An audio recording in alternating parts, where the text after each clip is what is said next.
శంకర్ దాదా బియ్యం దందా. 2 జిల్లాల్లో చక్రం తిప్పుతున్న డాన్.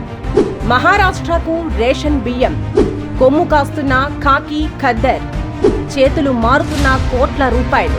ములుగు, జయశంకర్, భూపాలపల్లి జిల్లాల నుంచి మహారాష్ట్ర రాష్ట్రానికి శంకర్ దాదా కనుసన్నల్లో నిత్యం పీడీఎస్ బియ్యం అక్రమంగా తరలించడం 3 పువ్వులు 6 కాయలుగా నడుస్తోంది. ఉద్యోగంతో వచ్చే వేతనం కన్నా పోలీసులకు ఎక్కువ మొత్తం నెల ముట్ట చెబుతుండటంతో శంకర్ దాదాకు వ్యాపారంలో ఎదురు లేకుండా పోయిందని సమాచారం.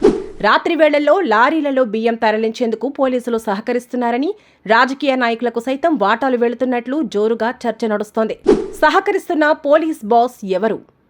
2 జిల్లాలలో రేషన్ బియ్యం సేకరించడంతో పాటు వాటిని ఇతర రాష్ట్రాలకు సరఫరా చేసే గుత్తాధికారం పొందేందుకు శంకర్ దాదా పోలీసులకు భారీ మొత్తంలో ముట్ట చెప్పినట్లు తెలుస్తోంది.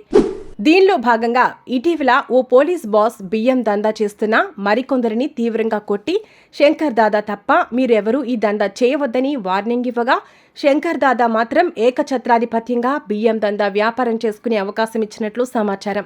ఇతర వ్యాపారులు తరలించే బియ్యం లారీలను పట్టుకుని కేసులు నమోదు చేస్తున్న పోలీసులు శంకర్ దాదాకు సహకరిస్తుండటంతో చేసేదేమీ లేక, దొంగ పనిని చెప్పుకోలేక మిగతా వ్యాపారులు పక్కకు తప్పుకుంటున్నట్లు తెలుస్తోంది. దీంతో శంకర్ దాదాకు అక్రమ దందాలో ఎదురు లేకుండా చేసిన పోలీస్ బాస్ ఎవరో అదే చర్చ జరుగుతోంది.